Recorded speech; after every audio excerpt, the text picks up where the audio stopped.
This is Phil Stamper, the president of wrestling, and you're watching the 3 Count Podcast. And always remember to trust it. Knew that she raised one. All of your hate won't change. Ladies and gentlemen, boys and girls, children of all ages, it's your boy, your nephew, your cousin, it's the Dawn, and you're listening to, or you're watching, the 3 Count Podcast Debate Show. Let's go down my team. Introducing first, he is my tag team partner. He's the man that runs the show because I don't do shit. I don't run shit. I just talk shit. He is the landlord of the Dog Pound. He's the Red Dog of Red Dogs, Cliff Red Dog Miller. It's the Air Force veteran intel specialist, the one they call Red Dog, and your favorite mercenary. What up, what up? Introducing next, he is my little brother, and that is the only reason he's on this show. He doesn't watch any wrestling. He only watches YouTube, What Culture, and Ollie Davis. So, ladies and gentlemen, sometimes we call him the Napster. Sometimes we call him the Shitter. Sometimes we call him Q, College Boy, or Convict number 284. Ladies and gentlemen, he is the Drip Master, JJ. I'm never saying that again.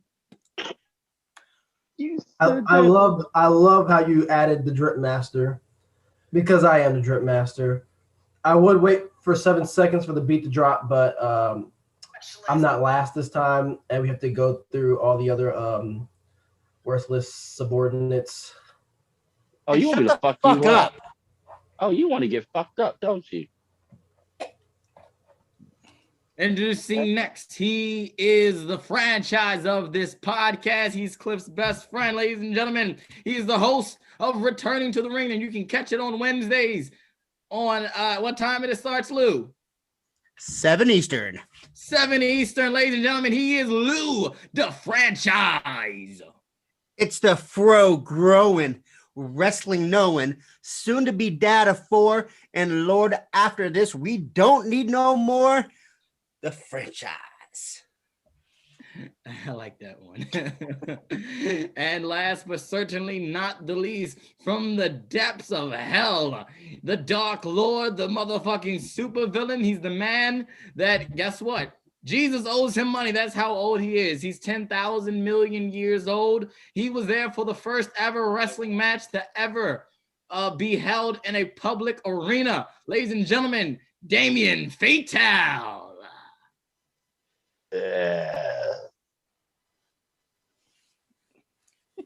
Yeah. Still better than JJ's intro. Oh, fuck off. Yo, can Hey, we be first honest for of a all, second, hold though? on. Like, JJ, for a while there, like, you had the best intro, like, in the game, and then you just, like, stopped doing it. And, like, now your shit went from, like, here to, like, down, like, bro, like, fucking, I can't even think of, like, wrestlers who are better at their shit now than you are. Like, you need to get your game back. I was trying to do something new for season 2. You know what I'm saying? But you need to figure that shit out. Yeah, it's not working. Yeah, it still fucking sucks. Yeah, I'm gonna be honest. Take with your you, glasses off. It's not It's working. season 2. Like, Yeah, you know, Yeah, thank try you something Soundbox else. for keep me off the streets. Like that was golden. Like, Yeah, you gotta figure something else out, buddy. yeah, if you're not gonna stick with that, then I'm trying. Okay, I gotta go back into the studio. I bet. that's how I feel about your new intro. But anyway, Wow. ladies and gentlemen, this is the 3 Count Podcast Debate Show. It's the week after the Royal Rumble. It's Super Bowl Sunday. We got a lot of stuff to get through, so let's get right down to business with some announcements. So if you have not already checked out our website, then you're an idiot and you need to go drink bleach. So go check out our website right now. Ooh, None of can I our have listeners some are bleach? idiots. None of our I listeners want are some idiots. bleach. I want some bleach, please. 3countpodcast.com. You can check out our website. Has all our information about all of our shows, whether it's the debate show, Return to the Ring, Now Into the Ring. If you want to check out some bios on everyone a part of the 3 Count Podcast, go check it out there. What else? Go can you check my out? shit out. Yeah, that too. JJ apparently just disappeared from the stream. I don't know what just happened, but hey, he'll be back sooner or later. College You can internet. check out what else is there? Oh, you can check out our live streams there. There's a direct link to our live stream. So anything 3 Count Podcast related, go on the website. Oh, and JJ is back. So, also, speaking of 3 Count Podcast, if you see Cliff, well, he's wearing, you see that? You see that shirt? That's a nice shirt. I'm on that shirt. Do you see the shirt that Lou's wearing? That's a nice shirt. And I'm wearing the same shirt as Lou. Go get yourself a 3 Count Podcast t-shirt. These are just only 2 of the designs that we have on our Pro Wrestling Tees store. ProWrestlingTees.com/3 Count Pod. That is the number 3, not THREE. That's the number 3. We're not stupid. The number 3. So go get yourself a 3 Count Podcast t-shirt. You want more designs, want more cool shirts, then you got to buy more shirts. So definitely buy a shirt so we can give you more designs. Go buy a shirt. I mean, the guy, like the Red Dog, he got his own 3 Count Podcast t-shirt. Like, I don't even have a 3 Count Podcast t-shirt design. Like, and I'm the host. That's kind of fucked up. Yeah. Anyway. But you made that choice. It's not like You know what? That's facts. I definitely told Josh. I was like, Josh, I need you to make Cliff a design. He's like, well, I'll just hit catchphrase. Yeah, I like that because it's only the catchphrase. Do that. Literally, catchphrase, ... Boom, put on the shop. But nah, go get yourself a 3 Count Podcast t-shirt at ProWrestlingTees.com/3 Count Pod. Also, last but certainly not least, Cliff, Lou, tell us what we got coming up on Now Entering and Returning to the Ring. Yeah, so if you guys happen to check out for Now Entering, we had Dog Nation come out, Fuego del Sol, Righteous Reg came out, which was actually a really great interview.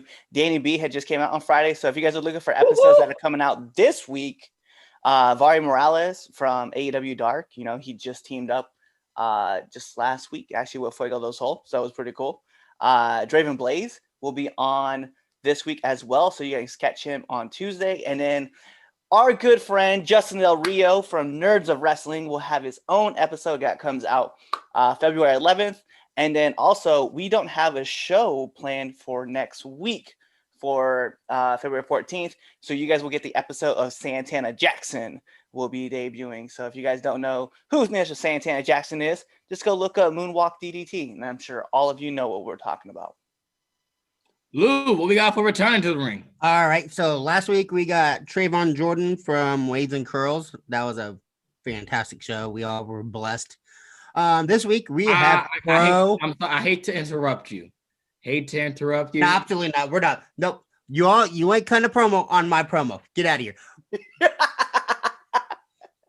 This week on Returning to the Ring, 7 Eastern, we have Prolific.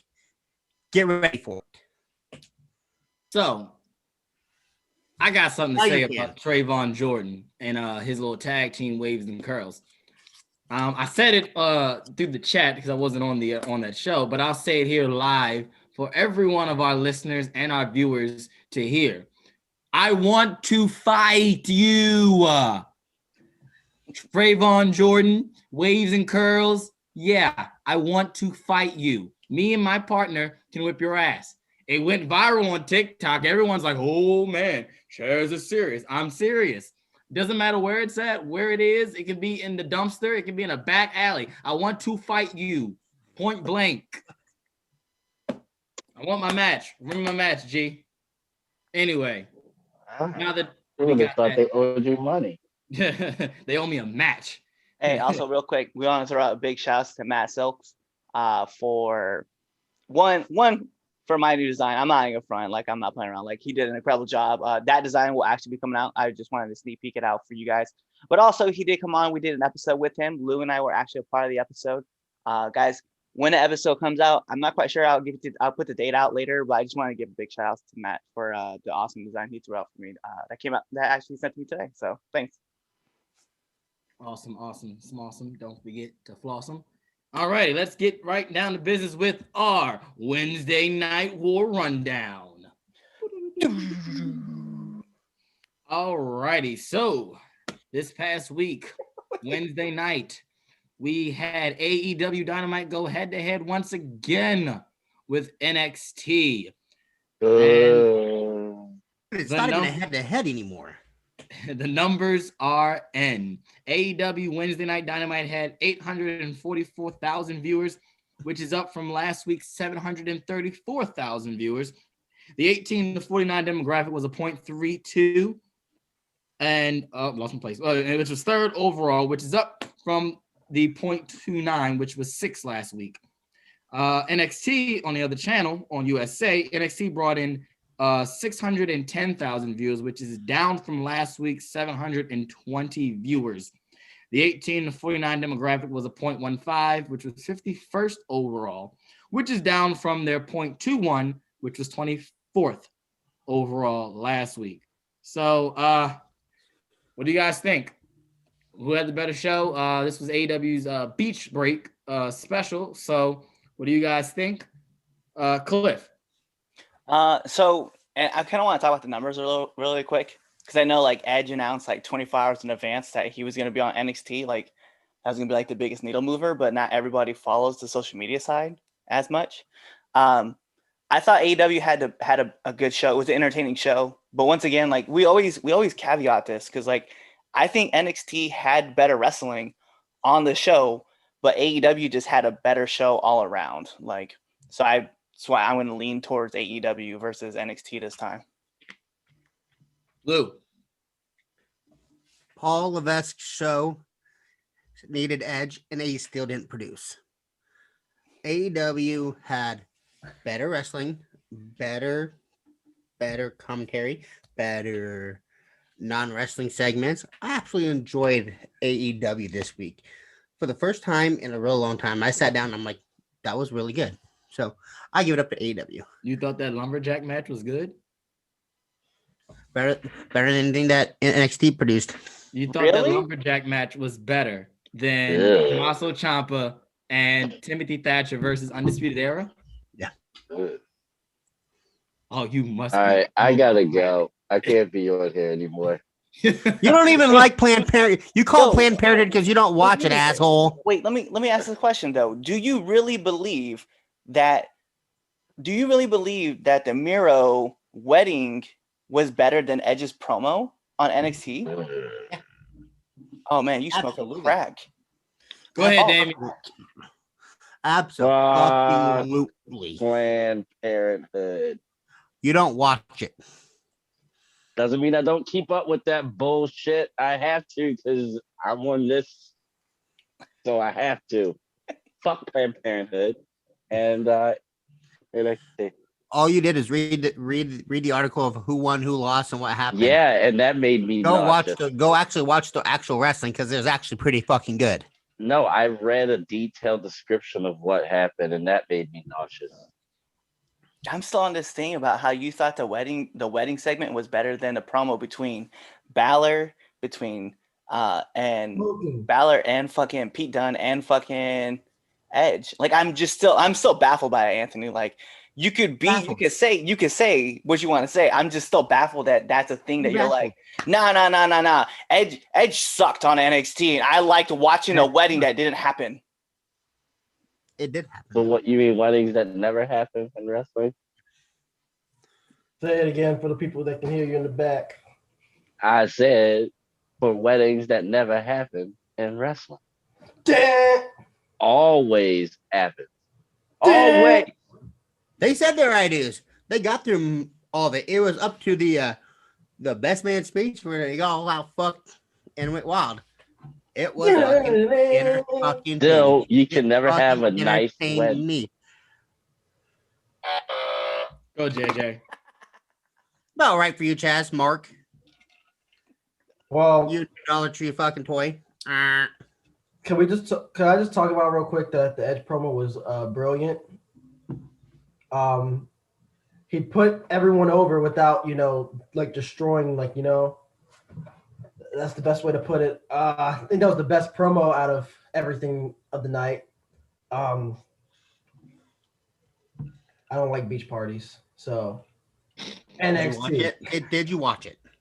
I did actually watch it, yes.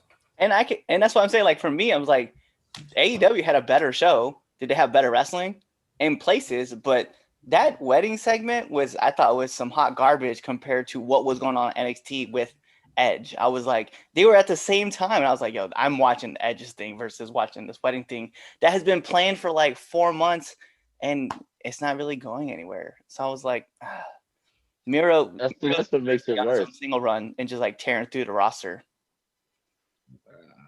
See, that makes it worse. 4 months of planning, you still got dog shit on a platter. And I'm not even talking about a nice silver platter. We're talking about those like really, really soggy paper ones that like fall apart as soon as moisture hits it. Yeah.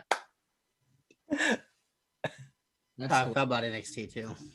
But I mean, Well, that's how I feel about you too, Liv. But I still love you, buddy. Turn that light on and say it to my face. You know what? One of these days I will.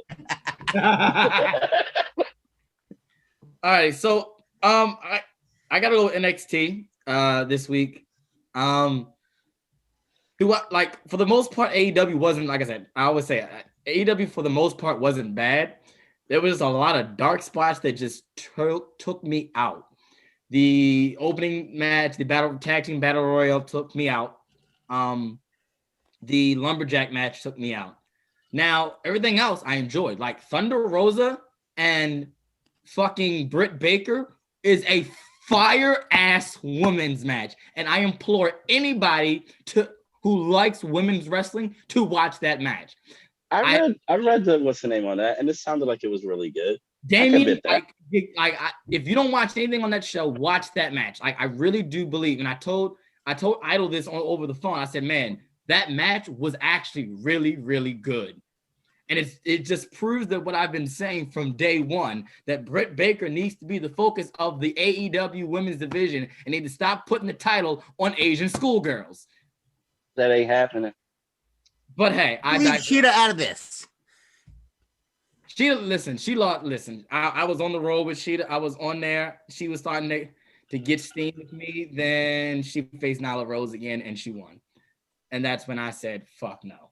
So, don't take anything away from Sheeta. Sheeta, first of all, like between Sheeta, who would you much rather have go over Nyla Rose? Sheeta or Riho? Oh, well, Sheeta, 100 grand. Oh, Riho for Chaz is definitely about a Riho. Oh, I would never choose Riho. That's why I'm saying COVID-19 has low-key been a blessing for me. I don't have to watch that 90-pound child on my TV. But here's my point though. On the other side of the world. Sheeta is a really good champion. Like for AEW, when they give her time. Yes, and that's what I'm saying. Like you said it before when she first won. Give her the time. She has a chance to do something with it. And I agree, she has. I think it also boils, the same thing we've been saying.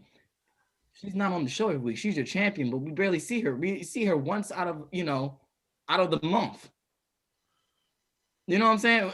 So that's just that's just the whole thing on booking and everything. But right. Other than that, the 6-man tag, which I thought I would hate, I actually liked. And then, of course, we saw Kenta debut on AEW, which, shocked the world. So I still have to go. I got to go with NXT. It didn't take me out. I enjoyed everything on NXT. So that's my pick for Wednesday night rundown. So before we get into our debate topics, I have scores. I have numbers. More. So we had last week the Royal Rumble, and we did our If I Had the Pencil. I have the scores for the Royal Rumble pay-per-view. By the way, if I'm not last, I'm going to think you're cheating. So here we go. Let's start with my score. So my average was 66%. Cliff, your score, your average, 66%. Josh, 83%. You guys are all some suckers. You guys are some trash. Chris Idol, 66%. Lou, 66%. What the fuck? See, this is Jeremy, 66%. What? Angel, 66%. We all picked the same winners except for the Royal Rumble. Prince Machiavelli, who is on our, he's our interviewer on our Now Into the Ring, 50%. Hey, I'm better than Prince. And Damien, I better be last. How much? 50%. I don't believe you. You're tied for I'll last. be lower. And if you listen, here's the deal. If you want me to read, go through it, I will. But yes, 50%. I don't believe that. All right, I thought I got 100% right. No one got 100%. The only person who was legitimately close to getting 100% was Josh. And the only reason he didn't get 100% is because he did not pick Edge. Josh legit got everything right. He picked Bianca to win the Women's Rumble. Josh picked Sasha to go over. Josh picked Nia to win. I hate to say it. No, Josh legit was the only one who had any type of chance to winning 100%. So no, you were not getting 100%, Lou. Yes, walk away in shame. Are you really looking at your picks? I have your picks right here. If you want me to read it, if it's that deep. Yeah, after doing the math of last year, I don't trust you.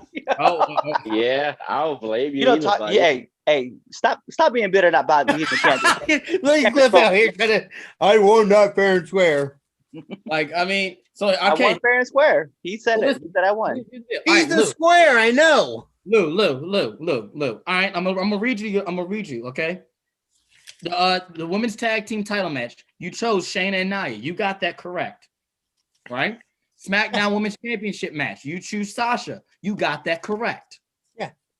The Universal Championship match. You chose Roman. You got that correct. Yeah. Drew McIntyre and Goldberg. You chose Drew. Drew. You got that correct. The Women's Royal Rumble match. You chose Charlotte Flair. You were wrong. I chose Bianca Belair. You are a liar. And the Men's Royal Rumble. You chose Daniel Bryan. You were. I chose Edge. Wrong. You are a liar. I will go back because I just listened to the episode a couple days ago. So you can go back and check it if you want. I'm just glad you fell into my pot again and you're actually reading it. Oh, because I'm gonna make sure everyone hears this. To know that because since you wanted to pull out your I'm not gonna say that. I am gonna say it. You wanted to pull out your Republican recount the votes card, stop the votes. Yo. I'm gonna make sure you see the statistics. I can point to it too. Black Lives Matter. I like the fact that y'all point like it's a WrestleMania sign. Like, I look know, what I have right? back here. That's what matters. I just want everybody to know that during the Royal Rumble, I got Chaz into my pot and I stirred him around till he got really mad. Oh my god! And I just did it again. No, you didn't get me mad. I just wanted to make sure you knew that that for your benefit and for everyone else's benefit. I love that. I love that you fall into my games every time. Whatever, bro. You was on another. Hey, mind you, one day I'm just gonna put the receipts out there and show how Chaz went off about how it's not about brown lives. You guys have had it better than us black lives. You brown life wrestlers don't give a shit. What's us black lives? When is it gonna be our turn for the black lives? Okay, brown wrestlers don't matter as much as black wrestlers. That was you. That's not. That No, was you. no, that's not what I said. Because you're generalizing that as fuck and making it. You guys have your own style of wrestling. Yeah. Your own style of wrestling. It wasn't. I was talking legitimately as far as Latino wrestlers, because Lou tried to say that Latino wrestlers had it worse than black wrestlers, and I was not saying that. I thought that was preposterous that he would even make that statement, knowing that the fact that Latino wrestlers had Eddie Guerrero, Rey fucking Mysterio, Chavo Guerrero. You guys had Ron Simmons. He said Ron Simmons. That's 91.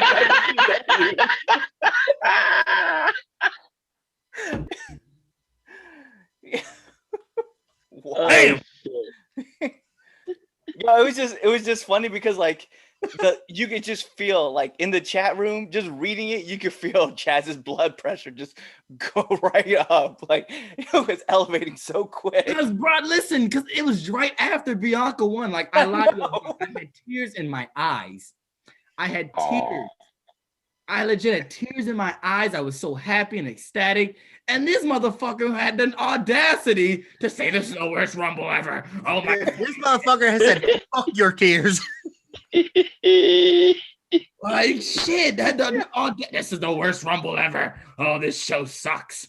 Chaz called me. Chaz video called me, and I missed it. So I called him back, and he's like, "I was calling to cuss you out." And he's like, "JJ's on the line with Bree saying you're falling into his game again." Bruh, literally. It was there.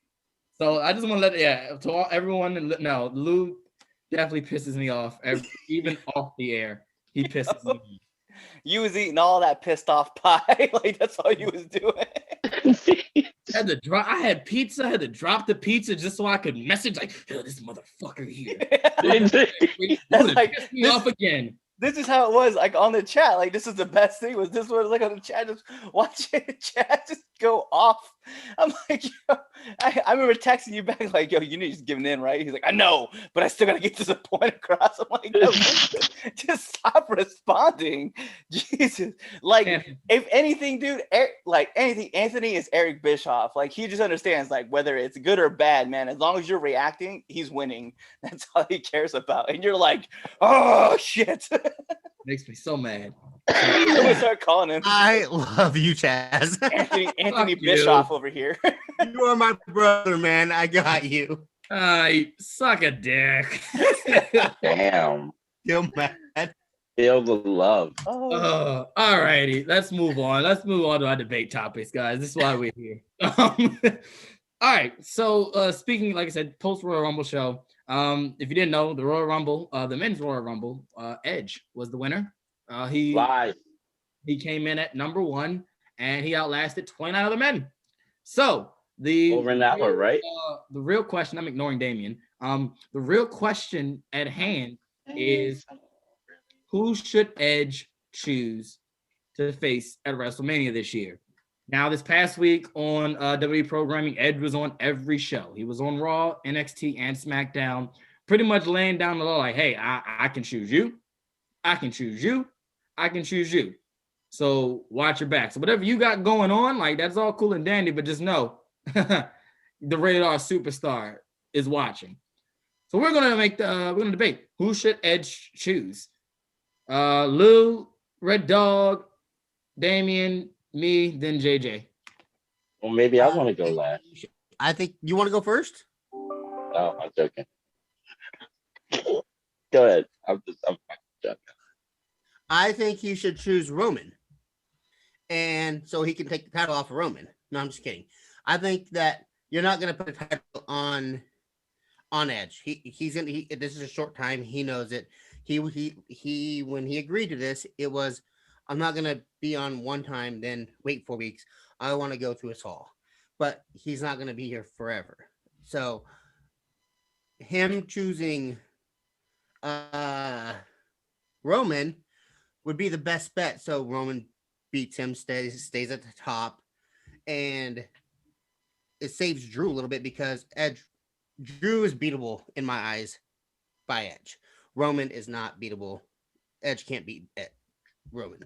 So to not give Edge a title and keep this process going, go against Roman and lose.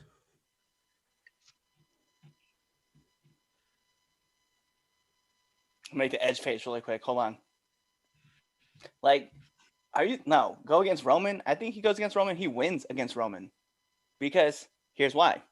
I get that whole fact that they want to do this high tribe kind of deal. But like, this is the only time that you're going to get like that big ass pop for somebody. And Edge, it could be that person that's going to get that big ass pop when there's fans in the stands in the stadium. So I think you have this great opportunity to be able to do something like that. I do agree. I do think that Roman needs to be the person that gets picked. In my eyes, I think like Drew has got some other stuff going on, and I don't really know who they're going to put against him for WrestleMania because I know they have like the whole Sheamus thing starting to build up. I would like to. I personally, I think another one that I would like to see is like NXT, because I would like to see whether it was Finn Balor or Pete Dunne. I think that would be a great matchup to watch. Just go down, and even like Edge acknowledged. Edge said it too to Finn. Like he's on a whole nother platform, a whole nother level, and operating at a whole different system than what he has been. So I would like to see that. But really, realistically, Roman is the pick. I mean, SmackDown's the bigger show. You know, you keep bringing your big stars on those shows, so. Yeah, that's where I'm at. I think it's got to be Roman.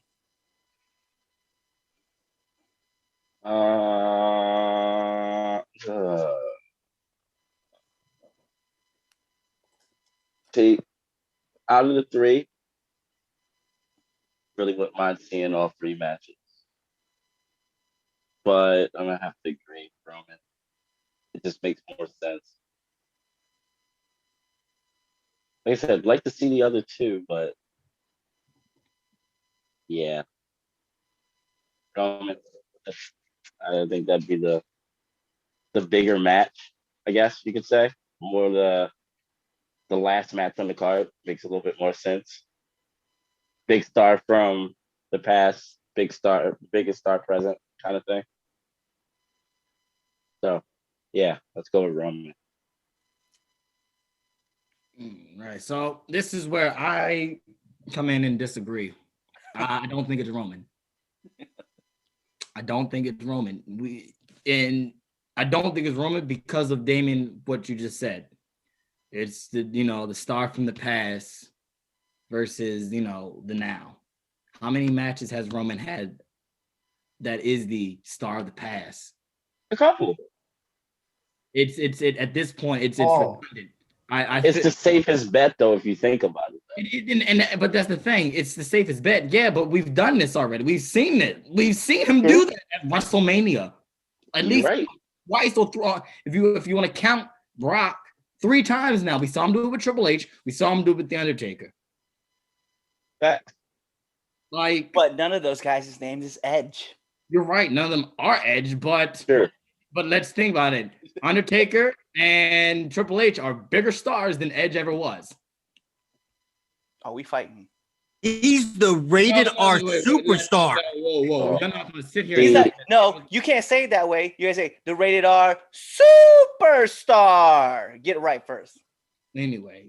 Well, see, Chaz, before you actually lose your head and all that. Now, see, Edge is up there with Triple H and Undertaker. If you really think it, but if you're gonna tell me like this, here's my thing. If you're gonna say WWE's biggest stars, you're not going to name Edge before either of those two. If you're looking at WWE's biggest, their top stars, Canadians will.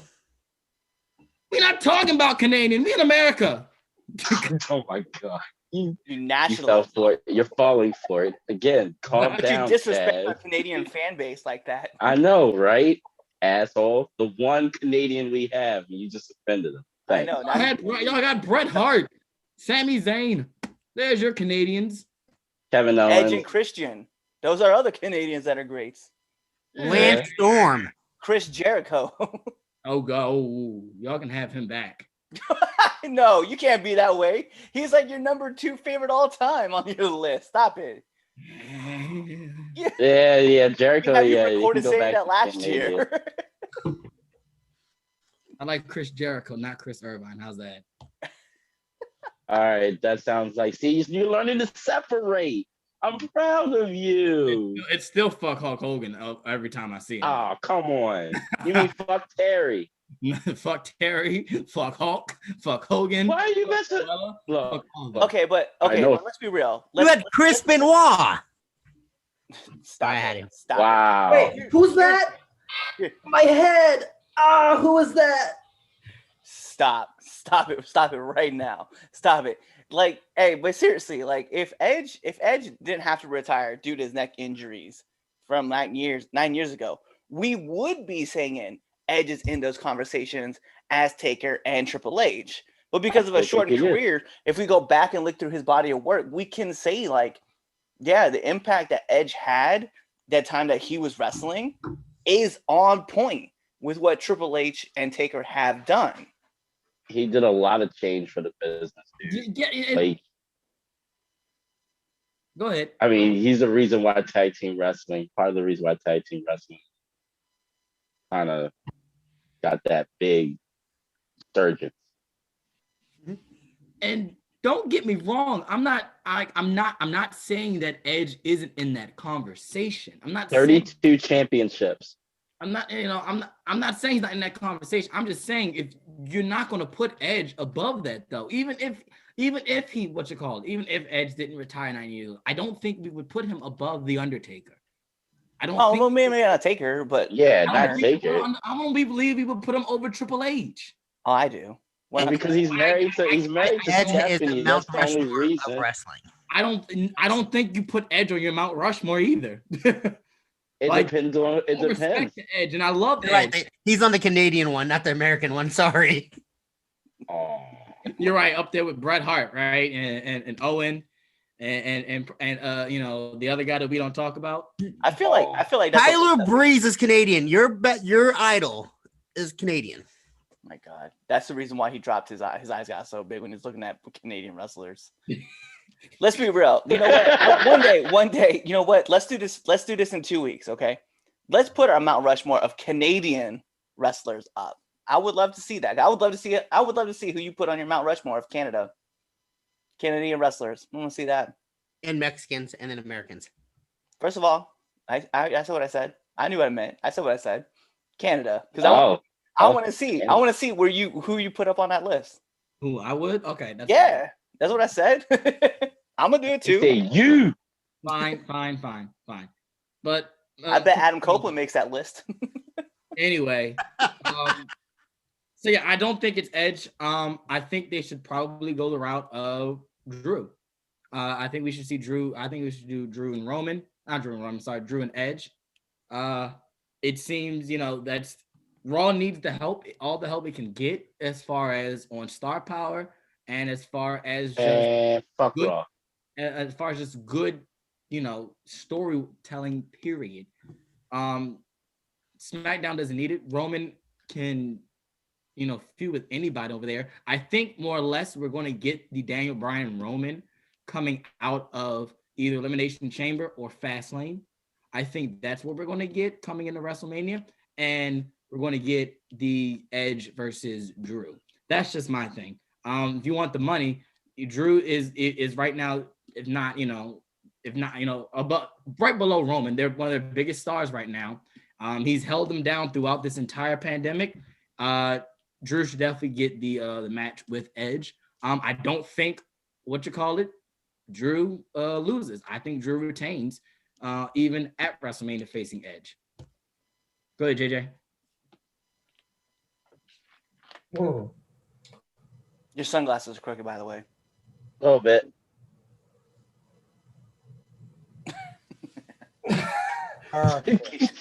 Anyway, I've been sort of contemplating with Roman, feed him to Big Daddy Roman and have him get beat or by the tribal chief. But I'm going to take a different route and say go for the NXT belt. The reason why I think it would be a cool concept, and also will put the NXT title on the grandest stage of them all.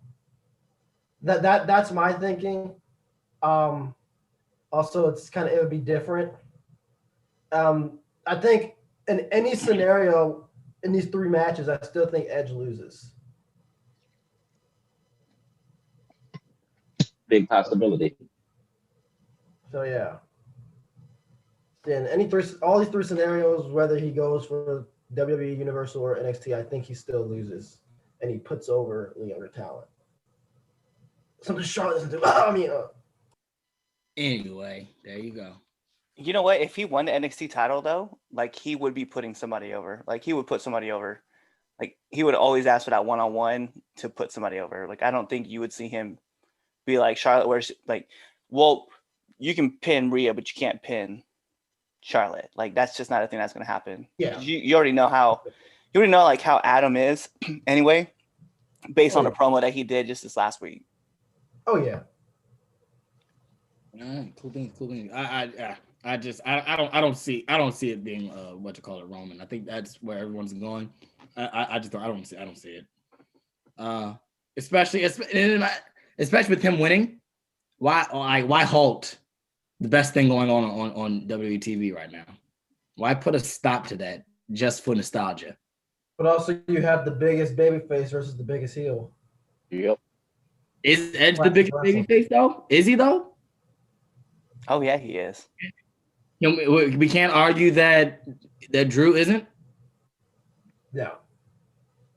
We can't. Not bigger than Edge. Edge has got that feel good story. Like, okay. I mean, we could walk down this path and we can talk about it. Like, why would Drew be the biggest babyface currently? I'm just putting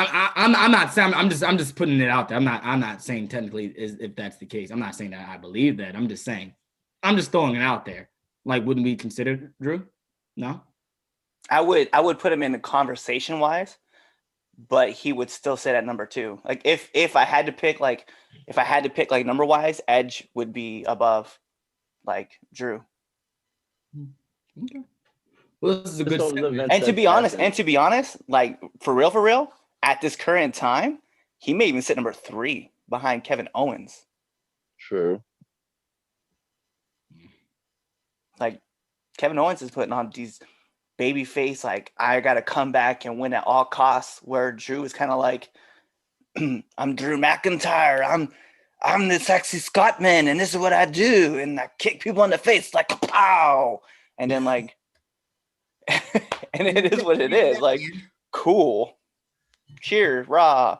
But Kevin Owens has made me believe that everything that he's doing as a face, like he's fighting tooth and nail to win. Like, and to be honest, and like if I was to really keep putting it back, like the only reason why Drew would be number 3 is because Jay joined Roman. Otherwise, I would have said Jay is at number 3 and Drew's at number 4. True. Well, this is a good segue into our next topic. So Nick Aldis, the national treasure, the real world champion, did an interview, guys. This is going to be fun. He did an interview not too long ago. Pretty much, he said that WWE and AEW suffers from having too many top stars. His actual quote is, you can't have a company full of top guys because ultimately what happens is that some of them have to work in the middle of the card and some have to open. When you have a roster full of main eventers, someone's going to be unhappy. Then fans are going to be unhappy. And then rumors start flowing and then they get accused of burying so and so. I don't envy WWE for this position because they are the market leader with an incredible amount of money with revenue, so they can go out and get Bobby Roode, Cesaro, and those guys can work on top with the right booking. But you got Roman, so people claim they're wasting Cesaro. He's so underutilized and underrated, but look, he's getting paid, man, and there's only one spot available at the top. So is the real world champion correct in his statement saying that WWE and AEW suffer from having too many stars? Lou, then JJ, Damian, Cliff, then I'll come in at the end. I don't think so. I mean, me personally, but WWE's been doing it for decades, and they're still top tier. AEW's doing it, and they're, because they got the money to do it, they're battling WWE. And then you get down to Power and Impact, a little lower.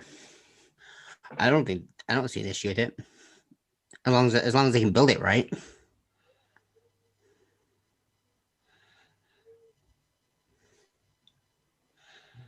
That's it. Oh, okay. Well, okay. So I'm gonna say yes and no, and here's why. I can see where he's like, well, we do have guys like Cesaro who's underutilized, and it kind of sucks. However, if my mindset also is like, well, if we have a bunch of main eventers, that means that we'll have really good quality matches throughout the entire card. Therefore, you wrestling fans should be happy either way because you're still getting quality wrestling from main event type of people. So yeah, that's gonna be my actual take on it. So yeah.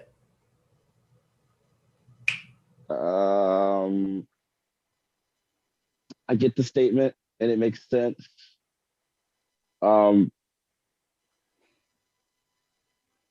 as long as the wrestlers are happy where they're at, it really doesn't fucking matter, does it? At the end of the day, I mean, if they're happy, they're making money, they're good. Kind of really doesn't matter what anybody else thinks. So, like I said, statement makes sense, but like I said, if they're happy, they're happy. That's always been my stance. Fuck everybody, all the internet and all the freaking fangirls. Crybaby bitches anyway. Oh, that was it.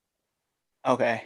Well, I will tell you this. Yes, they suffer from too many top stars. And it's funny because originally when Chaz and I were discussing this point, I was like, nah, WWE doesn't. And then I started listing off stars and I was like, oh no, psych, they do. Because it started off, you know, when you look at WWE, you have Roman and Drew, like we just said. Now we got to include Edge, right? The Miz. Then you look at the New Day. Then you got to look at, you know, Finn Balor, Adam Cole. Then we're looking at, you know, they bring back Goldberg every once in a while, right? Triple H is still there. Like, yeah, they have a lot of stars and they have a lot of positions that they fight for. Keith Lee, we haven't even seen Keith Lee in a couple weeks. Mustafa Ali, he can headline any other show. Like, it's just crazy to think like how many stars are actually in that promotion. Then you go over to AEW and you have the Young Bucks, which, granted, whatever you think about them is whatever you think about them, but they still draw, right? They're still top stars. You have Cody, who draws. You have Kenny. Now we have John Moxley. Stop. Best tag team in the world today, Young Bucks. Saying, all right, you know what? Fuck off. He already muted himself. I'm good. FTR, right? Like they're there. You have Sting, Darby Allin. Like the list just keeps rolling. Like you can list off all the names, right? But nobody fights for like those mid-card titles and those mid-card holders, the guys who really like anchor down the positions. Like you can name them, but the problem is that a lot of the guys that we're talking about are just big time players. Even like in Miro is another perfect example of a guy who like he was mid-title, then he just blows up to the front scene, and now he's gonna be one of those big names, those top stars. It's like, yeah, you have too many top stars. And then you bring in other guys from other areas, right? So we have Kenta is on the show now. We have Thunder Rosa who's on the show. We have, you know, God, who else am I trying to think of? You have the Good Brothers. Like there's way too much, like there's way too much star power in the show now. So that's where I stand. So I want y'all to remember this number, 11. Just remember 11, okay? 11. Okay? 11 years, right? 11 years. And I'm going to start naming off a bunch of different WWE champions within the span of 11 years. All right, here we go. So, with that being said, here we go. We got Edge, CM Punk, John Cena, right? We had, let's see, who else do we got here? Some good ones. Chris Jericho. Let's see here. Who else we got here? Randy Orton. Let's see here. Let's see who else we got. The Miz. Just to name a few, right? 11 years. It took 11 years for Kofi Kingston to win the WWE Championship. 11 years. Yes, they suffer from having too many top stars. 11 years for a person who, as we finally saw, you know, that can draw, that can have a crowd actually pop and have give you that general, that actual emotion. It took them 11 years. Let's name off just a few more. Just a few more. Let's see here. Jeff Hardy. Let's see here. Who? The Great Khali. Ooh. That one doesn't count. All right. I'm gonna say I'm something- trying to- I'm gonna say trying to- something to you, I'm- Chaz. Well, go ahead. I'm not gonna say. The I'm Big a- Show. I'm gonna say something to you, Chaz, that's really gonna irk you. Okay. Yeah. And it's gonna be specifically about Kofi. And you know I'm a huge Kofi fan. Okay. Kofi is a much better chaser than he is a champion. I don't disagree with that. I don't disagree with that at all. And I don't mean that just in the sense of I his. don't disagree with that at all. I was gonna say, I was like, I don't mean in just like a world championship phase either. I think the tag titles, I think the Intercontinental title, the US title, all those other titles that he held, like he's a much better chaser than he is a champion. I can see that. Yeah, I don't. Yeah, I agree with that as well. Yeah, I don't disagree with that. He is a better chaser. That just, I mean, that happens. But it's still the simple fact of, I think that when we bring that into it, I think that's a whole other conversation. But there are all these different people that are, that deserve top spots. Let's just say, I do. I don't want to use the term deserve, because we like to, like wrestling fans like to use that, you deserve it chant, and they throw that out for everybody. So I don't want to use the term necessarily deserve, but more or less earned. I don't want to use that word. Like who? What do you mean, like who? Well, wait a minute. No. Are you suggesting that in the 11 years that it took Kofi Kingston to win the title, he was not a top star? No, I'm not saying that. No, I'm saying that he was a top star, and it took him 11 years, and they waited 11 years to give him the brass. Besides Kofi, like who else? Besides, I want to hear this list that you have that says, like who else? Daniel Bryan's on that same list. They wouldn't have gave him that belt if it wasn't for the fans. Daniel Bryan would have, I stated this even back then when it happened in 2014. Daniel Bryan would have never touched a world title in WWE if CM Punk did not go dip out and the fans chanted for Daniel Bryan. Daniel Bryan will be stuck in that mid-card still to this day, with or without injury. He would still be stuck in the mid-card to this day. There's no version of history that states that will ever have Daniel Bryan as a world champion in WWE if it was not for the fans. That's another one. Should I keep going? But to be a party. No. The argument isn't have they earned the right to face for a top championship? The topic is, are they a top star? And is there too many top stars? So, I mean, at this point, like I could understand your argument to argue about saying whether Daniel Bryan should have been a champion sooner or Kofi should have been a champion sooner. I can understand that, but that's not what we're talking about. We're talking about, are there too many top stars? And as you have pointed out, and I made a point and you agreed with, Kofi is a top star. Xavier Woods is a top star. Big E is a top star in the WWE. And that's the problem, is that there's too many. To be the top champion, yeah, we can argue that part about like how many people were there, but that's not what we're talking about. What are we considering top stars then? I think if that's the case, then we need to probably set the guidelines on what makes you a top star then. Yeah, I mean, I agree with that. Pop. The pop. If that's the if we're I mean, it's 2021. We pop for the bump. We don't pop for the wrestler anymore. We pop for the bump. But I mean, if we're saying it's the pop, Hornswoggle should have been the champ then. Damn it. I mean, Hornswoggle was definitely getting big ass pops back. If we're saying that's another top star. That's another guy who was a top star. Like whenever Hornswoggle came out, the crowd erupted. Let's be real. Mm-hmm. His merchandise was being bought like crazy when he was in the WWE.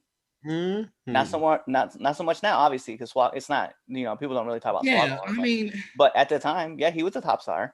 But currently, right now, yes, if you want to establish top stars and like people who are people that you are genuinely excited to see come on your TV, period, right? And we want to talk about guys like Keith Lee, right? Can we all agree that we're all excited about Uncle Keith when he comes on? Sure. Sasha Banks. Is that another one? I'm not even worried about. I'm not. Anthony's over here down clapping everything. Charlotte Flair. True. Are we going to be excited when Becky comes back? Oh, Yeah. What about Seth when he came back? Would you genuinely had a reaction when Seth came back? Yeah. So I'm saying. So we've only named 6, and I didn't even bring up Edge. We didn't even bring up Christian. We didn't bring up Carlito, who just came back. We talk about those guys. What about MVP? What about the Hurt Business in general? I don't think Cedric Alexander's a top star yet. He's on his way. He's on his way. I don't think he's there yet. Right. I mean, AJ Styles. Yeah, I see what you're AJ saying. Styles. But that's the point. That's my point being, right? And even when you're watching inside those guys, right? Daniel Bryan, we're always excited about seeing him. And The Miz, right? John Morrison, I don't know if he's a top star. I think he's like on that brink level because like we genuinely like seeing him, but I don't know if I wouldn't know if I would put him there. Asuka. I would be, but when he first came back, that was one of the biggest pops of seeing with the fans when he came back. Who? John Morrison? John Morrison, there you go. You mean when he opened up the door and was like, "Hey, what's up, Kayla?" and then closed the door? That pop? No. It was so exciting. I don't mean I'm sorry, Anthony. I'm not trying to shit on you. I'm just saying that like when we look at the instance of like everybody, right? Like the Revival, right? They were a huge stars, and then they went to AEW. FTR is amazing over there.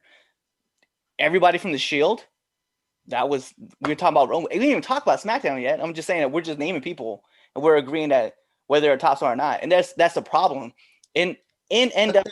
When you look at NWA itself, who's the top star in NWA? Nick Aldis. Name me one other person outside of Nick Aldis that's in NWA's roster. Tim Storm. Name me someone that would be recognizable in the name, though. Because Tim Storm, like I agree, Tim Storm is a top star for NWA. But the problem is that when you think of NWA, you think of Nick Aldis. And that's what Nick Aldis' point is. There should be a select few names that you should know, right? But with WWE and AEW, we know the entire roster. Now, maybe part of that is because it's a nationally televised show. But the point is, there's that many people that we're gravitated to that we make them all these top stars, whereas like NWA has one. Tell me somebody, name me 3 people from MLW. Okay. Let's go Jacob Fatu. Let's go with is he still in the contract? Let's go Davey Boy. I don't even know if he's still. I mean, you're making my point. And Jordan Oliver, Myron Reed. Who? That's the thing though. Like, and Lou's one of those fans, right? Lou's a casual fan. Well, he's more than a casual fan. Fuck you, call casual, motherfucker. Shut up. My point being though is that Lou, go ahead, man. Lou, name me 3 people from MLW. The ones that he said. Yeah, that's my point. That's my point. General fans don't pay attention like that. Like, I could ask you. I was like, it's for me. Like, yeah, I just watched, right? So with me, Jacob Fatu, you have the Hammer, and then you can also have Leo Rush, who's also there. TJP's there. Devon Eriks, right? But we watch that product, and we know Jacob Fatu is the champ. Mm-hmm. After that, though, when you look at it, can you really tell me anybody else? Like, if you were an advert, and most fans don't even know who Jacob Fatu is. Let's be real. And I'm not trying to take anything away. It's just that when you look at WWE and AEW, a lot of fans like a lot of different wrestlers and then make them top stars. So yeah, I agree with Nick. There's too many top stars in WWE. You should really assimilate your name with like maybe 2 or 3. Yeah. Well, then I agree with it. There's too many top stars.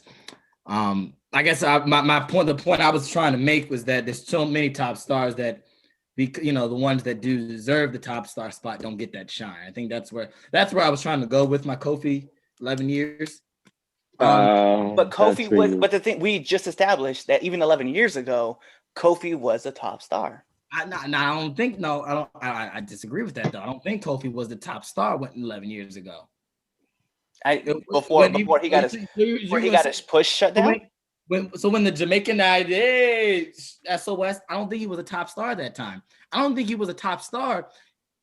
Really wasn't until he started winning the tag titles. When he started, actually, I really want to say when he was going through that shift of tag team partners, when he was teaming with Punk, with Evan Bourne, all of them, I think that's when he was kind of breaking that gap. Actually, no, I lied. It was That actually feud with Orton. Thank you. I was doing it. It was the Orton feud was when he cemented that top star spot. And when was that? We're looking at what? 2000. That's like 2009. Was it 9? Yeah. I remember that show when they went up in the crowd and started beating each other up. I remember that. It wasn't watched it. Then he became an absolute. And we're talking at least 4, almost 5 years into his career. But okay, so we're talking 5 years into. Okay, we'll say 5 years into his career. So you're telling me for the last 6 years he hasn't been a top star then? That's what I hear. But we've just established a guideline, right, based on Kofi, right, that 6 years ago he was a top star. Currently, right now, he is one of the top stars. But what we've essentially said is, like, you're just mad. Yeah, and honestly, like, to be real, you're in your feelings because he didn't win a title sooner, like the title sooner. Mm-hmm. And that's where you're at. But we've already established that 6 years ago he was a star and he's been a top star since then. No, I get you. I mean, someone that I would feel is like, and I guess what we can also establish is like rising stars, right? Like people that would be used. But if we went through Cesaro's name out there, like Nick Aldis did, Cesaro's a top star too, underutilized, but he's a top star. Yeah. That's why I picked him for the Rumble. I was so mad about that. God, I know, right? It's funny. It wasn't when Damien said Cesaro. That's when I thought about it. I was like, "Oh shit, Cesaro actually might win this." It was either either Cesaro or Daniel Bryan. Like I said, didn't see Edge coming. But no, it's freaking Vinny we're talking about. It's either gonna be someone really obvious or a part timer.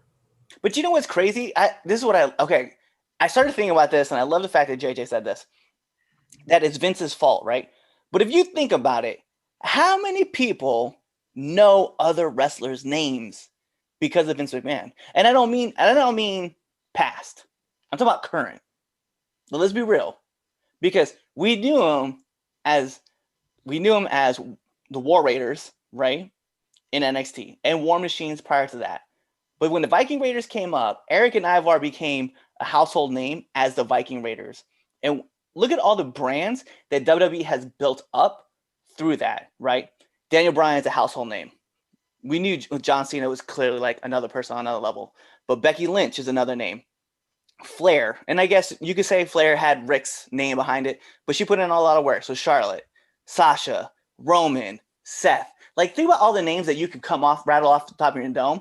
That's WWE building the brand. And we sit back here and we tell people all the time that, well, you're just burying that guy. Like, well, no, they built a brand around that person. And when that person leaves, they're usually using their old gimmick, but it's still them. Like, the Revival's a perfect experience. Is a perfect example, right? The Revival leaves NXT and WWE and go to AEW and become FTR. And look, they're still like, we still talk about those guys as one of the top teams. And we know they are, but it's just crazy to think that WWE built that brand. They went to another brand with a new name, same gimmick, same guys, just some dudes who just want to beat people up. And we're still like, yo, that's WWE built that team up. Have they also torn people down? Of course. Rusev is a perfect example. Rusev goes to AEW, right?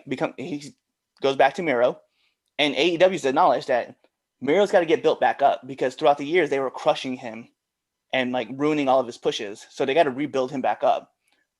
But there's another guy that WWE built that brand. Like Rusev Day was like one of the most over things ever. And then we sit back and we're like, fuck WWE. They're tearing things. They're destroying the business. But we know so many wrestlers because of WWE. Exactly. That's the mainstream. Like, even if you're not, and let's be real, you can go obscure, right? Kaylee Ray, the NXT UK Women's Champion, is a household name all through the UK. Yeah. Yep. So I'm tired of talking about this. So we're gonna go to the next thing, but I'm gonna stop it here. You said, Cliff, that Charlotte put a lot into into what? Into her career, into her name, Charlotte. Into her career? Now that she took him out. Oh my God, no! Don't even go there. Don't even start that. Man. I just did. Really? Let's go. No, you know what's Really? so dumb about that? That stupid argument is that she put her name on the map in NXT, and then when she came up, she was still the women's Raw champion. She was a Divas champ. She became the Raw Women's champion, and then she got her implants, and then everybody was like, "Oh, look at Charlotte. She went away for a little bit, and then she came back with some bigger knockers, and then she took them out, and guess what? She's still putting in the work." Like, stop! Don't shit on her because of you trying to put out there. Her tits will got her there. Right? Fuck that. Same I to fell me. right into his fucking game plan. Yeah, you kind of did. It's all good. It's all good. Alrighty, moving on. Alrighty, talking about mainstream and everything. So I've been looking forward to this one. All right, so this has got a lot of debate online. I've seen this like so much throughout the week right after the Royal Rumble. A lot of people are talking about the 2021 Women's Royal Rumble and how it was was really good and it was probably one of the best Rumbles ever. Now, some people are even saying that it's better than the 1992 Royal Rumble, which is pretty much acclaimed to be one of the best, if not the best Royal Rumble of all time. For those that don't know, that's the one where the WWE Championship was on the line, and the winner was Ric Flair. He came in at number 3 and won the entire thing. So the question and the topic I want to bring up is the 2021 Women's Royal Rumble better than the 1992 Men's Royal Rumble match? Damian, Josh, Lou, me, Cliff, you take the end. He takes it in the end. Okay, so I saw both of them live. 12 years old, 1992. Or maybe 1200, I'm not sure. About to say, in this lifetime, you were 12? Yeah. That's short for 12. That's short for 12,000. Just to let you know. Okay, gotcha. Try to keep it so y'all doesn't blow anybody's mind. This is 1992 AD, not BC. Yes, 80. Yes, you're right. 1992 BC was a bitch. Put your point out. All right, look. Yeah, you're right. All right, so oh god, I guess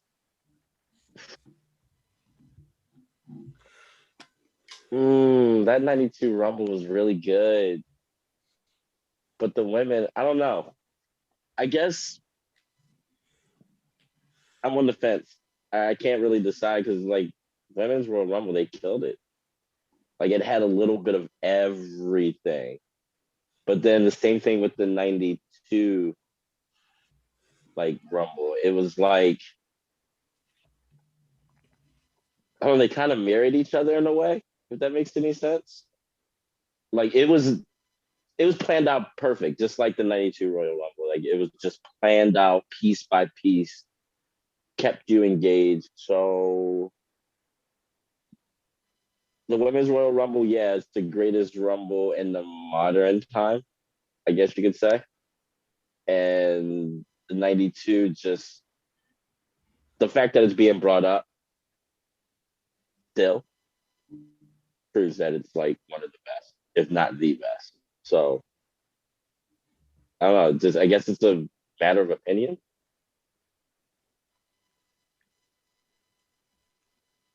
Yeah, which is why we're asking for your I opinion. just gave my opinion. I don't have one. No answer. Yeah, that was as political as you could get. Thank you. I Right, appreciate it. I have no opinion. The I'm on the person fence. was like, That is my opinion. I am on the fucking fence. God damn it.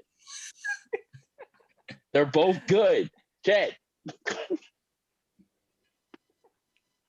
right, JJ.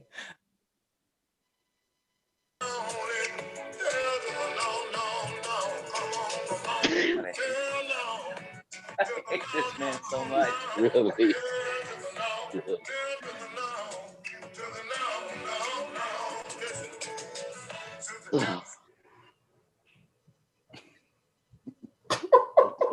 Of course you would.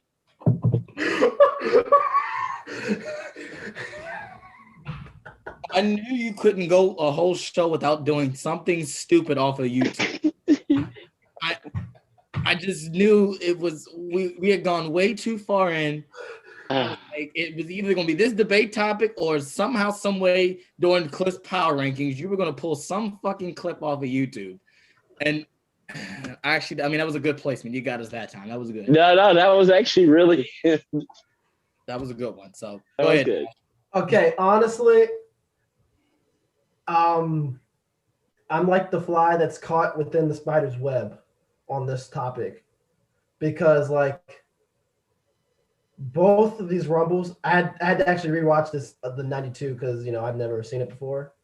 Youngie. It's hard, man. Who made this debate topic? I do. I make all the topics unless I ask Cliff. He was the one being the jerk. I know you made this one really hard. Ass. That's why I gave my opinion was the way it was. I guess like in terms of like emotions, really, you gotta go with Bianca because like she's not. She's not. I mean, she really built a name for herself. So like in terms of like emotional, I feel like you could go with this rumble. But you almost say the same thing for '92 and Flair.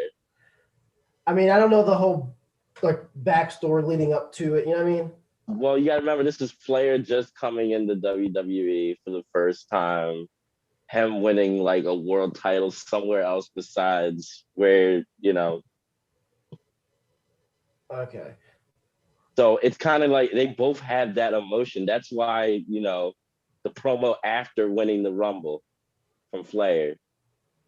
Yeah. Like that epic promo. Yeah, had so much fucking emotion in it. So that's why. In my eye, this is the greatest moment of my life. Like it's so hard because they both have that like you said, they have everything. It has everything that you could want. Yeah, it has like just little different spices everywhere, and it's like complete a whole little pizza, good season and everything. It's hard, man. I don't know. Like all jokes aside, with the hell no, that was just me, being me with my little gimmick or shtick. But yeah, I don't. This literally is one where it's like I can't decide. Because they're both really good. So I'm gonna just leave it at that. Maybe one of you guys can help try to sway our opinion. Yeah, because I'm stuck. I ain't gonna lie to you. I'm in the Sahara Desert in the middle of it. And no water. What you got?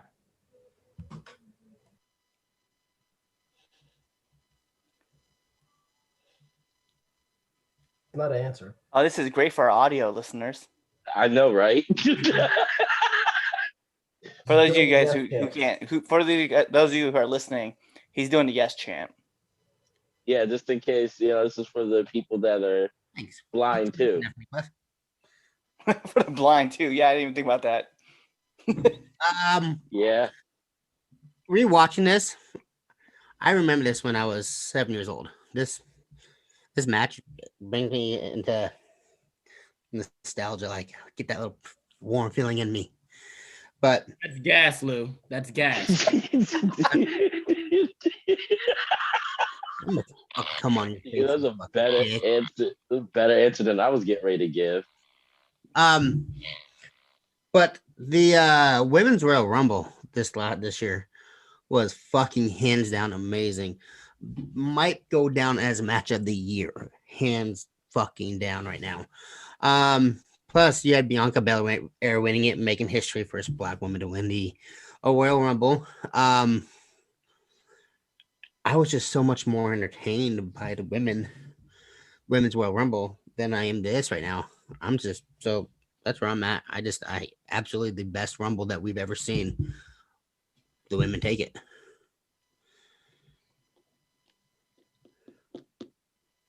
Go ahead, Cliff. Oh, no, you're up. No, go He ahead, gets to Cliff. fill in. Yeah. Okay, all right. So I watched the 92 Rumble this morning. I hadn't seen the entire thing, in its entirety ever. I've seen clips. I know about it. I know what happened. Fucking Roddy Piper. Wow. Oh, right, exactly. Fucking Roddy Piper. I'm glad you said that because I love Roddy Piper, and yeah, and exactly. Like he was beating the dog shit out of Ric Flair, man. Yeah, he was. Like he stole something from him. Like, geez, you would have thought, like, you motherfucker, come in my. That was probably because Piper was supposed to go over there that year. They picked what's the name? Big Flair. So yeah, because he came in. Here's the deal. All right, I want, and I have to, I have to put this out there. This Rumble was the first of a lot. It was the first time the WWE title was on the line on the Rumble. This was the first time we ever seen somebody actually, that was already eliminated, eliminate somebody. There was a lot of firsts in this Rumble. This was, groundbreaking history making. I just have to believe that even though, yes, emotionally, that, the 2021 Women's Royal Rumble was, as much as, we like the surprise returns and, with Bianca winning, and after watching it now, I do not think it's better than the Women's Royal Rumble. And I say that because, number one, if you look at the participants in this Royal Rumble, it's a who's who of Hall of Famers. Just to name a few, you got Jake the Snake in there, Hulk Hogan, fuck him, Macho Man Randy Savage, The Undertaker, Big Boss Man, Roddy Piper, Ric Flair. Who else is in it? Like, it's a who's IRS. It's a who's who of who's in it. Repo Man. Fuck Repo. Your boy Repo Man. Your boy Repo Man. I have never disliked any of those, of the work, like the actual occupation gimmicks. I've never hated any one of them as much as I hated Repo Man. Why? That man is just doing his job, okay? Exactly. That motherfucker was a creep. He was doing his job. If you don't pay on your car, you get it repossessed. That's how Repo Man works. Do not hate the Repo Man just for doing his fucking job. That's not fair. You don't hate Big Boss Man because he goes around whooping people's asses with a nightstick. I don't like him because I don't like cops. I don't like him because he's a cop. He's not a cop. He's a correction facility officer. So. Right, cop. I had to call Damien and tell him how much I was so happy that he got eliminated. Yeah, he was. I literally called him and said, Damien, I never in my life thought I would hate a gimmick so much as Repo Man. And Damien started dying laughing. But didn't he get eliminated by Big Boss Man? yeah, he did. I think that's what made it better. He did. Yes.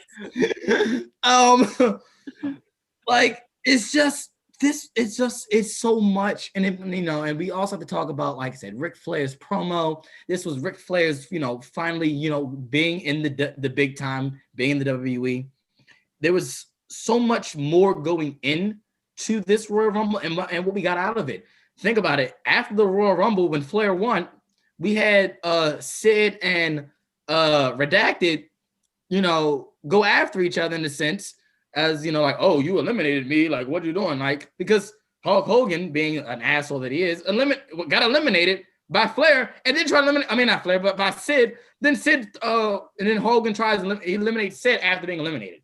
That's the first time we've ever seen that happen. Now, all of a sudden, anybody can do that, oh, you get thrown out, you're eliminated. Oh, I can still eliminate you. That's the first time we ever seen that. So I gotta go with this Rumble, and it it hurts because like I said, I do love this Rumble. I do love this year's Women's Rumble for a multitude of reasons. But if you take Bianca and the emotion out of Bianca winning, it's a typical battle royal with typical battle royal spots. There's nothing that we're going to talk about 10 years from now, but like, oh, remember when that happened? When we talk about this Rumble in 10 years down the line, we're going to talk about Bianca winning. That's it. She's the first. I don't know. Jillian coming back with and doing that little spot with Jillian Billy, what up, dog? with Billy Kay. That shit was hilarious. It was hilarious, but that had me in tears. I'm gonna be talking about that forever. Billy, let's go.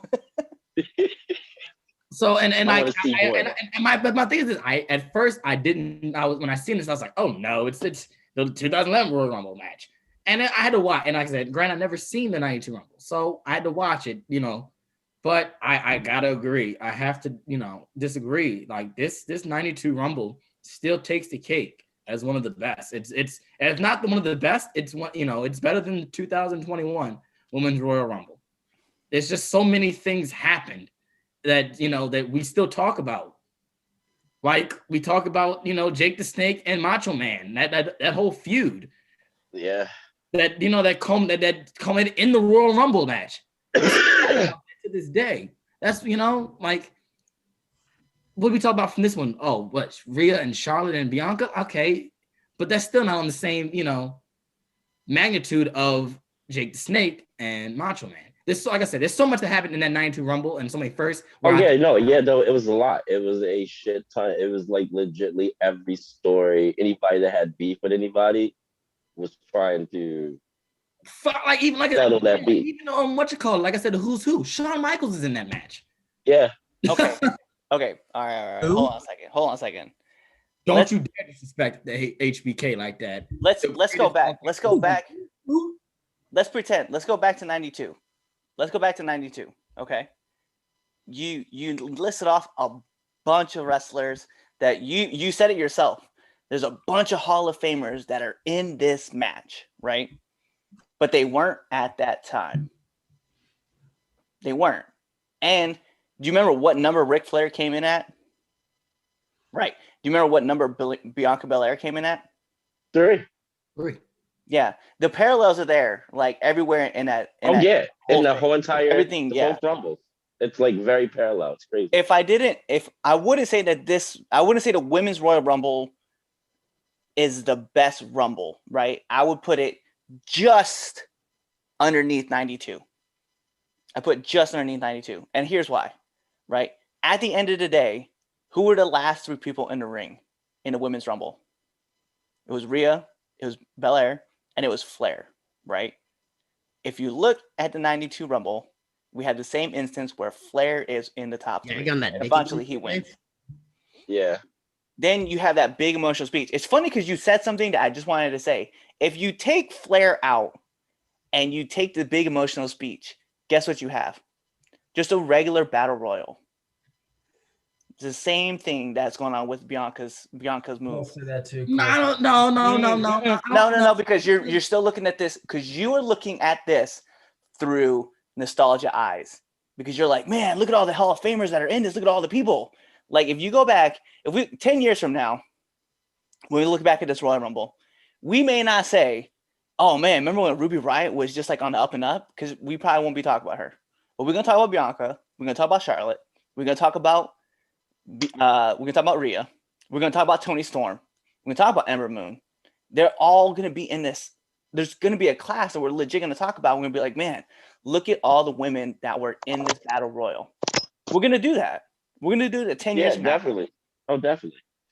We're not gonna, and because even there's wrestlers that were not even in the Royal Rumble that we could still talk about, because like Kurt Hennig was there in the 92 Rumble. Yeah. He was there as Ric Flair's person. But I'm just saying, like, if you 10 years from now, when we look back at this Rumble, we're gonna be like, damn, this Rumble was still really good. It still holds up, just like we will with the 92 Rumble. Well, I'm not saying like I'm not basing it off nostalgia. I'm saying the innovation of it. Like half, like it was a lot of the spots that we all know today and that we all see in every Royal Rumble match happened in the '92 Rumble. It was I want to say the innovate. Like it was the one that was the most innovative. That's what I'm saying. Whoever the producers were of this was fucking genius because that's what they must have looked at. It was the '92 Rumble and gave it to the ladies. Yeah, and said, this is what you need to pull off. Yeah, the crazy mirrors of everything that happened, right? Because who was the first person? Was Bulldog. British Bulldog was the first person in. Bulldog was the first. And Ric Flair threw out the British Bulldog. Guess who threw out Bayley?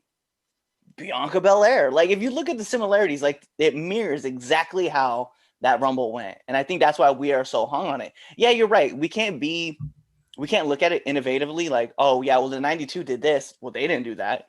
But there was that spot where both Bianca Belair and Rhea Ripley were hanging off the rope, like trying to pull each other, fighting to get back in. And then we've seen that. But I mean, that's a spot we've seen though. Yeah, I know. Yeah, but as far as the women's side though. Oh no, but see, it was a lot more emotional when the girls did it though. If you really look at the situation that they were in, it was like the way that they played it too. You know what I mean? Yeah, they were kicking each other. Then they were like, all right, yeah, we need to stop this because this is not how we wanted to end. I don't know. I get where you're coming from as far as like the innovation of like things that happen with like Hogan pulling over and all those like all the other little spots. I get where you're coming from. But emotionally, like I was just attached to 2021 as I was to 92. But that's why I would say I would put it down. I'll put 2021 just underneath 92, but not by much. Yeah, I'm still on the fence, dude. They were both really fucking good. Like, they were absolutely. Because, like I said, I can look at it from a different point of view because I saw it live, 92 Correct. live. Right. So it's a little different seeing both live. It's not a nostalgia thing for me because then, like you said, a lot of those stars were like, they were just. There. They were important, but, they were there. They didn't have their Hall of Fame careers yet. So, like, both of these are going to be talked about, so I guess. They're fucking amazing. Like, they're probably the top two Rumbles of all time.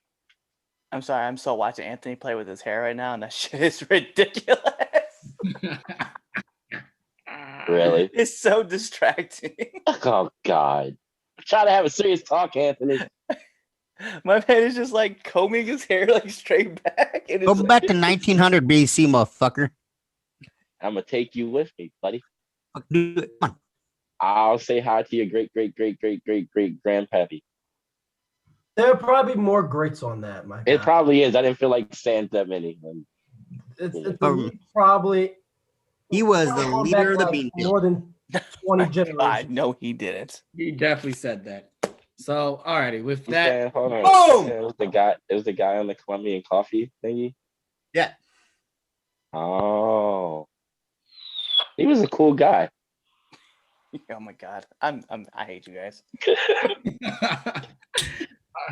Well, stop hating us and give us that what you call it. What you call it? Oh man, that intro. On it, I'll give it to you. So Sit your ass down. let's get in. So since we had that such ecstatic intro. I'm sorry. It's now time for the greatest segment in all the 3 Count Podcast segments. It's now time for the Red Dogs Power Rankings.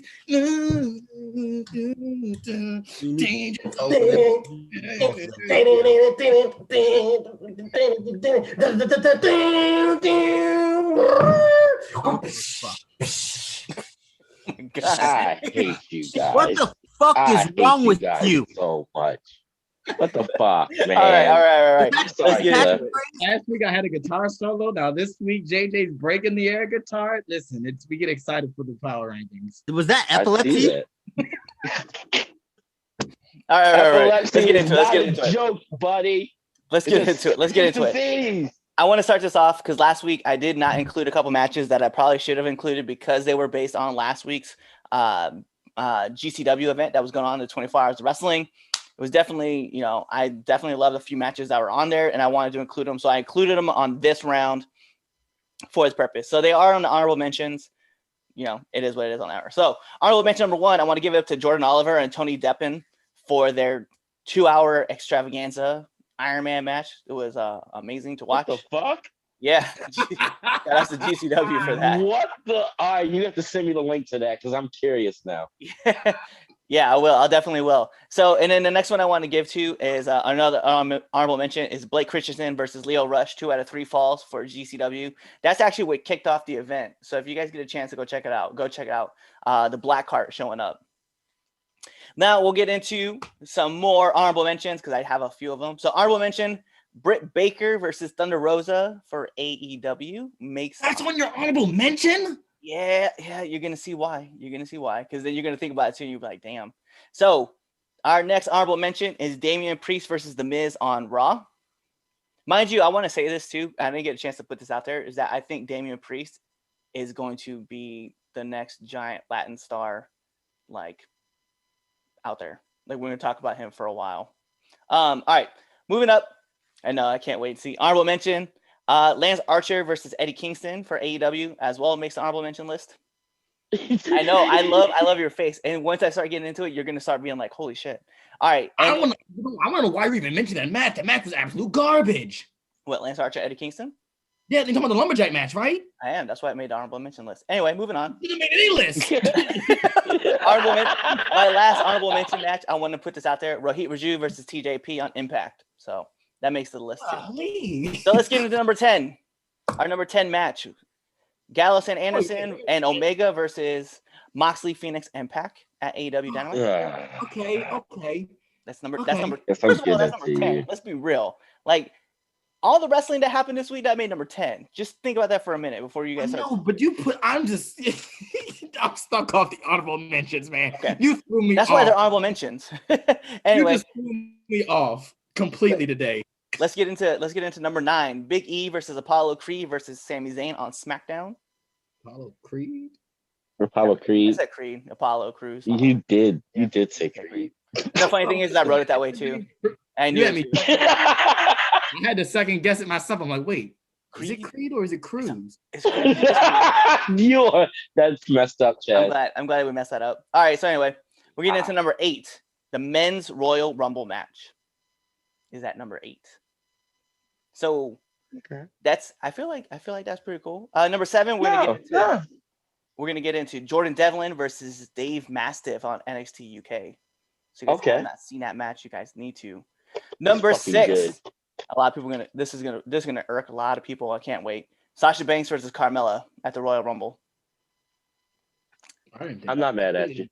A lot of people have talked about now. I really did not think that match was that bad.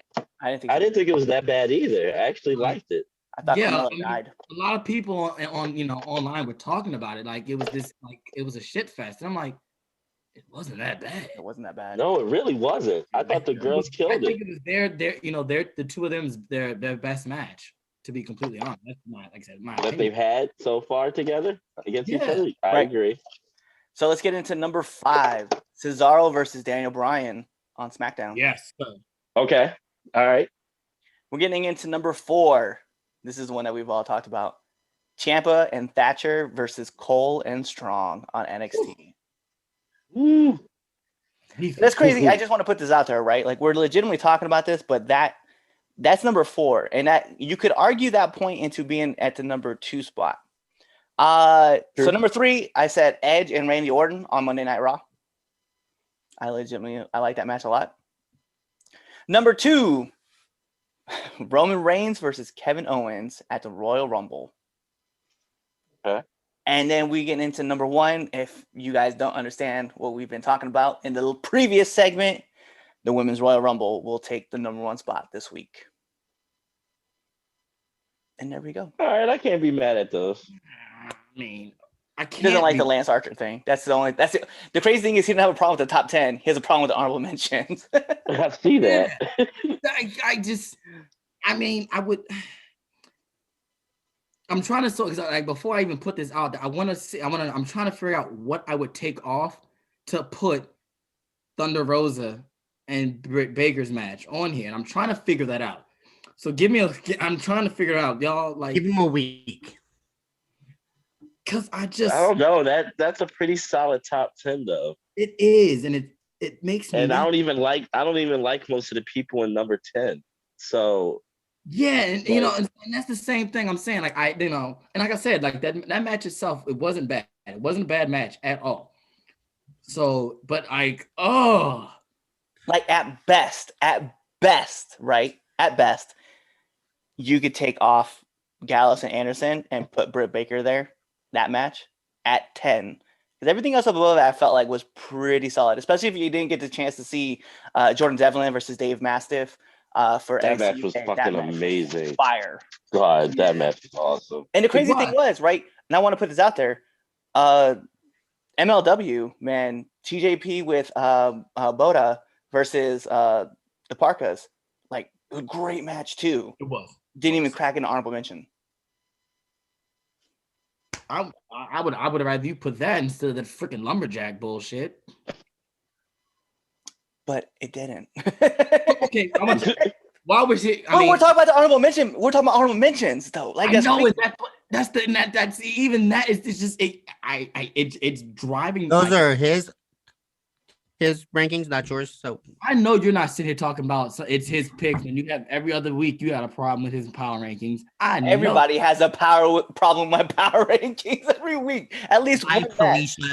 But the crazy thing is that you don't have a problem with my top 10 this week. Exactly, and that's what top 10 this week was actually. Top 10 was amazing, beautiful. That's what mind fucking me right now. It's like I don't have a problem with it. Like it's just that one honorable mention match. You're like one honorable mention that's really bothering you. Like I had to say that when I was watching the lumberjack match, I even like I even told Josh I was talking to Angel. I said, "Bruh, this match is all over the place. I just cannot watch it. Like it was like it legit like it was hurting me to watch it because it was just so much stuff did not make sense."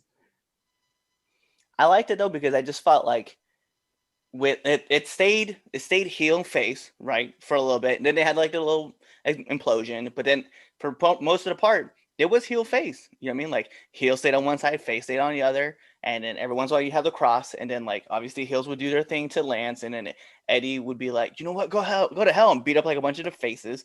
But like overall, like the match was chaotic, but it was still fun to watch. And then, but my thing is this: what was the reason for the lumberjack match? I think because last viewers. Last week, when Eddie Kingston used brass knucks to knock out Lance, and so I think what they wanted was to have like people there to kind of keep order so that things didn't happen like that again. Yeah, lumberjacks never keep the order. We know that. Next thing they're gonna do is a hardcore match. You know what they didn't do? Social distance. I see that. They're gonna have an Iron Man match, then a last man standing match, then a grave match. To be completely honest, I want Lance Archer to get off of my TV, but why? I want Planned Parenthood to get off my TV, but hey, he's too like listen, and I hate to sound like no, you don't. An old timer. And it just because you can do flippy dippy shit does not mean you need to do flippy dippy shit. He does one flip, just a back flip off the top rope. I get where you're coming from. Okay, but the bump, but the dive on the outside though, the Undertaker dive. Well, you must never had a problem with Brody Lee doing a dive. Yes, I have. I did. Yes, I did. Yes, I did. Yes, I did. I don't remember it. I don't remember you ever calling that out. Well, just because you don't remember doesn't mean it didn't happen. Find the clip. Okay, you know what? Great. I guess I know what my assignment is to go back and listen to all the past episodes that we've done of the 3 Count Podcast debate show and just wait for you one time to go, I can't stand Brody Lee when he dives through the fucking middle ropes. Luchasaurus should not be doing. Luchasaurus shouldn't be doing a shooting star press off the stage. Like, it's just, he don't need to be doing that. And just, I don't disagree. Young Bucks shouldn't fucking super kick everybody. They shouldn't. He They said that before. shouldn't. He said that before. I God can recall damn, that. They shouldn't. I know. God. I've heard that. 2013. But that's what I'm saying. Like, as far as like Lance doing his backflip or his dives over and stuff like that, like you never had. How many times did you ever call out the Undertaker for doing that? Like when he was Undertaker doesn't do it. He only does it once a year. At that time, he was only doing it once a year, and that was it. Or every so often. That's Yeah, what I mean. every so He often. wasn't doing every match, and I Did you think have a problem? Did you have a problem with Keith Lee doing that when NXT invaded? Well, no, because Uncle Keith. Why would I be mad at Uncle Keith? Oh. I This see is where a it is white now. and black I see where it is thing. now. Oh, Okay, I get This is a oh, white get and it. black thing. Oh, That's a he's race over here thing. black, so he can You do have a- whatever he wants. I've never. see. And here's the thing. Really? No, Really, wait. Chad? I've never heard you. No, Anthony. Wait. I've never heard you call out Damian Priest for doing his flip over the top rope. Does it make me bad that I really don't pay attention to Damian Priest? Oh, I'll say I get it now. Wow. Brown wrestlers don't matter. I see where it's at. Black wrestlers matter. Chad. You are Hey. so racist. So for you to not like, okay, I can understand that you don't like Lance Archer when he dives out because the way that we've been presented as the Murder Hawk Monster was this dude who doesn't do flips. He just goes out and destroys people, right? And like you said, just because you can do them doesn't mean you should do them. But in AEW, what we have come to notice is that everybody dives. Everybody Yep. does it. That's Planned Parenthood. And it doesn't all right? mean anything. And it doesn't mean anything. It And doesn't. I think that's the problem. And I hate, and I, Big ass like I- little bottle. I just hate, It's it's a just 20-ounce bottle. It's just big in his hand. That's it. It's Aw. oh wow, thanks, Cliff. His Wow. look big. It just Got them Robin hands. You know what I mean? it Baby. doesn't mean. Is that a double Whopper? No, it's a Whopper Junior. Oh, All right, ladies and gentlemen. With that being said, thank you for tuning into this episode of the 3 Count. We're closing this. We were going to give the fans a whole other debate, sneak peek, but no, y'all ruined it. So I'm logging out. Like logging out. So with that being said, it's your boy, your nephew, your cousin. It's the Don, the host of the 3 Count podcast. And if you can see my name, I'm better than Chris Idol, because where is he at? And Go also front lines. tag team partner. He is the Red Dog of Red Dogs, Cliff Red Dog Miller, the Dark Lord himself, Damien Fatale, Loot Franchise, and my little brother, JJ. Tune in. Well, not next week, because we won't be here next week, but tune in the week after next. Actually, you know Yeah, what? because I'm going to be getting laid next weekend. Fucking Valentine's Day. I'm giving out gifts. We're fucking. Hey, just remember one thing before we go, okay? Just remember one thing, okay? If you get a call from him on February 13th and the 15th, you decide chick. Peace. Exactly. Yeah, do remember that. Why aren't we doing a show Remember on that, Valentine's Day? What are guys. we, a He's bunch right. of fucking high schoolers? No, he. Hey guys, it's the host of the 3 Count, Chaz Evans here. Make sure to let you know that I don't run shit, I don't do shit, I just talk shit. And make sure you subscribe to our podcast. What else did you do? You should also follow us on all social medias. That's the Facebook at 3 Count Podcast, the Instagram at 3 Count Pod, and the Twitter at 3Count_pod. Also, if you like us a lot, you should definitely buy a t-shirt at prowrestlingtees.com/3countpod, and that's the number 3. Don't be an idiot and type in THREE, because you're not going to find anything. So make sure you follow us at 3 Count Pod or 3Count_pod on Twitter and buy a shirt. Be there or be somewhere else.